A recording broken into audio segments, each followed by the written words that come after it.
बचपन का दिसंबर। हाशिम नदीम। पहली सहेली। 1979 का दौर था। मुल्क में माशाल्लाह को लगे दूसरा साल पूरा होने को आया। मुझे उर्दू का पहला कायदा ला कर दे दिया गया था ताकि मैं अभी से इसे रटना शुरू कर दूं।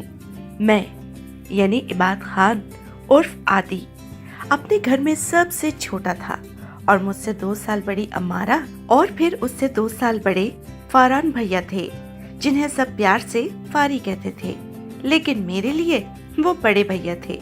मेरे अब्बा दर्जा सोयम के सरकारी मुलाजिम थे और हमारा सरकारी क्वार्टर भी इसी सरकारी कॉलोनी के दर्जा सोयम के क्वार्टरों में वाक़ था, जिसके दर्जा अव्वल के बंगला नुमा मकानों में गयास चचा का घर वाक़ था। दरअसल हमारा मोहल्ला काफी वसी था और इसमें महकमे की दर्जाबंदी के हिसाब से महकमे के आला दर्जे के अफसरों से लेकर दर्जा सोयम के मुलाजमीन तक मकानात को भी 3 दर्जाबंदियों में तकसीम किया गया था। यूँ एक ही कॉलोनी के वसी कंपाउंड की 4 दीवारी के अंदर दरअसल 3 मोहल्ले आबाद थे। कॉलोनी में दाखिले का रास्ता एक वाहिद और बड़े फाटक नुमा गेट से होकर गुजरता था और इस रास्ते पर पहली 3 कतारें दर्जा सोयम के मुलाजमीन की थीं, फिर दर्जा दोयम और फिर दर्जा अव्वल के अफसरान की बारी आती थी। बहरहाल हम सारे मोहल्ले के बच्चे सभी घरों में कूदा फांदी करते पाए जाते थे। गयास चचा, जिनका पूरा नाम गयासुद्दीन था, मेरे अब्बा के दूर पार के किसी रिश्ते से चचाजाद भी लगते थे और वजीहा उनकी इकलौती और बेहद लाडली बेटी का नाम था, जो हम सब छोटे बच्चों की वज्जो आपी थी। मुझे अच्छी तरह याद है कि जिस दिन मुझे पहली जमात में दाखिल कराया गया, उसी दिन वज्जो आपी सफेद फ्रॉक और बालों में सुर्ख रिबन बांधे 8वीं जमात में बैठ चुकी थी।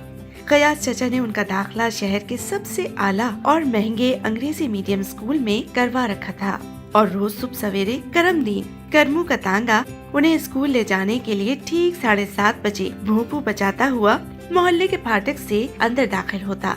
हालांकि हमारे मोहल्ले में वज्जो आपी की हम उम्र या उनसे 1 आध साल बड़ी या छोटी और भी बहुत सी आपियां मौजूद थीं, लेकिन इन सब में मेरी सबसे पसंदीदा वज्जो आपी थी और मैं सिर्फ उन्हीं के काम भाग भाग कर करता था। हमारे मोहल्ले के बड़े मैदान में, जो दूसरे और पहले दर्जे के मकानों के बीच में पड़ता था, सरे शाम ही मुख्तलिफ फेरी और ठेले वाले जमा हो जाते थे और जैसे ही वज्जो आपी को किसी भी चीज की जरूरत होती या कुछ भी मंगवाना होता, तो आदि मियाँ यानी कि मैं भाग कर उन्हें वो चीज मुहैया करने में सरे फहरिस्त होता।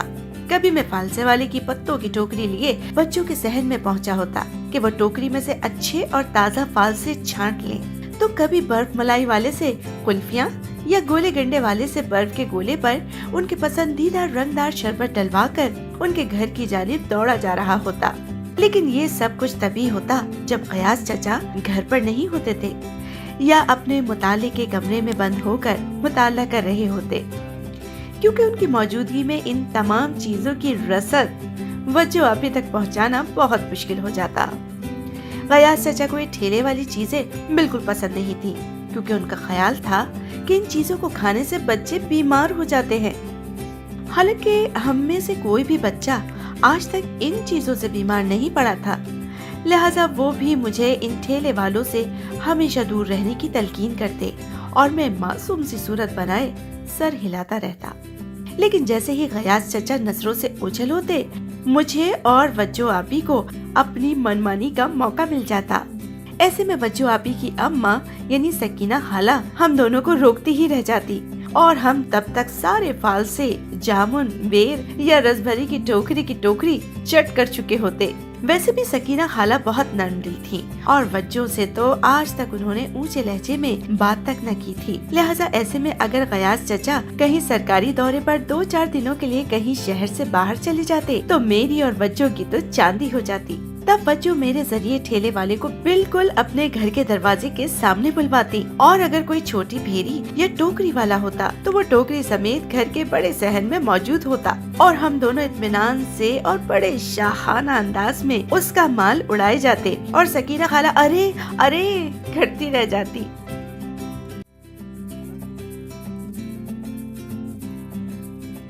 वज्जो आपी के घर का एक किरदार फजलू बाबा भी थे, जिनका असल नाम तो फजलदीन था, लेकिन वक्त के साथ साथ फजलू बाबा बन के रह गए थे। वो गयास चचा के कमार पने के दौर की यादगार थे और उनके महकमे में पहली तैनाती के वक्त से उनके साथ ही थे।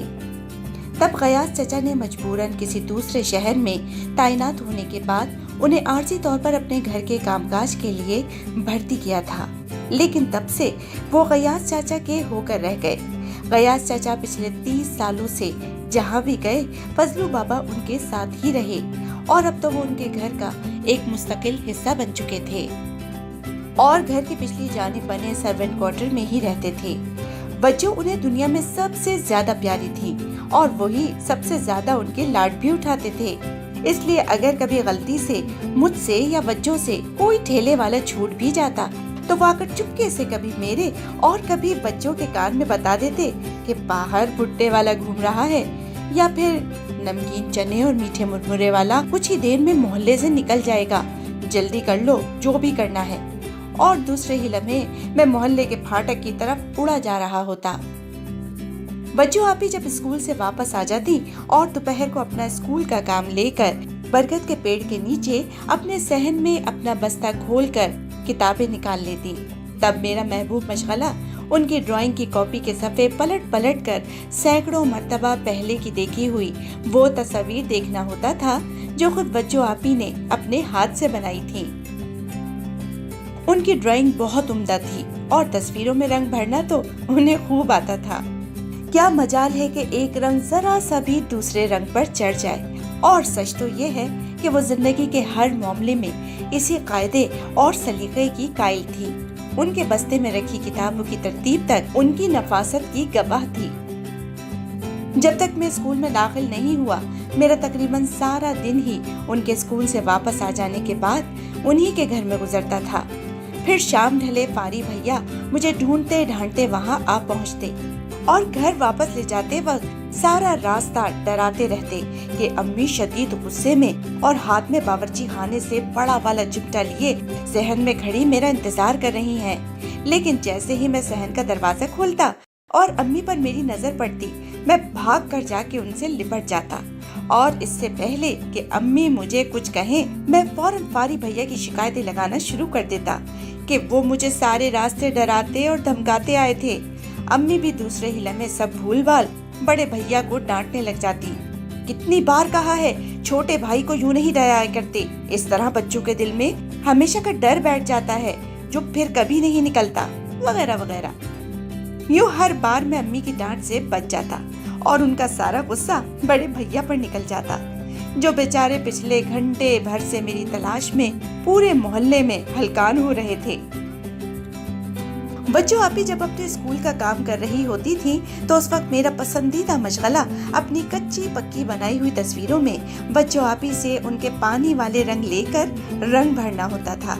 मुझे उनके पानी वाले रंगों की टिकिया बहुत पसंद थी, जिसमें 12 रंगों की टिकिया और इसके साथ ही साफ और इस्तेमाल शुदा पानी की छोटी छोटी सिल्वर की 2 प्यालियां डिबिया के अंदर ही लगी होती थी। बच्चों साथ साथ मुझे रंग भरना भी सिखाई जाती और अपने स्कूल का काम भी खत्म कर लेती। मुझे रंगों का जुनून था, लेकिन खुद मैं अपने महदूद जेब खर्च में बमुश्किल 50 पैसे में दस्तयाब मोमी रंगों की वो छोटी सी डिबिया खरीद पाता था, जिसके अंदर 3 इंच की लंबाई के बराबर 12 अदद रंगीन मोमी पेंसिलें होती थी। लेकिन वो रंग बेहद नाजुक होने की वजह से बहुत जल्द टूट जाते थे और इस्तेमाल भी बहुत तेजी से होते थे। लिहाजा बच्चों आपी के इन कीमती पानी वाले रंगों से अपनी तस्वीरों में रंग भरना मेरे लिए एक बहुत बड़ी अय्याशी से कम न था। बच्चों आपी के लिए गयास चचा हर माह डियर ब्रांड की 12 रंगीन पेंसिलों की डिबिया लेकर आते थे। टीन की बनी हुई इस डिबिया पर काले हिरन की एक तस्वीर बनी होती थी और हर महीने ही नई डिबिया मिलने पर बच्चों अपनी पुरानी आधी इस्तेमाल शुदा पेंसिलें मेरे हवाले कर देती और अगला पूरा महीना मैं उनकी दी हुई ये पेंसिलें अम्मारा और बड़े भैया से छुपा छुपा कर रखने में सर्व कर देता था, क्योंकि वो दोनों मेरे रंगों के दुश्मन थे।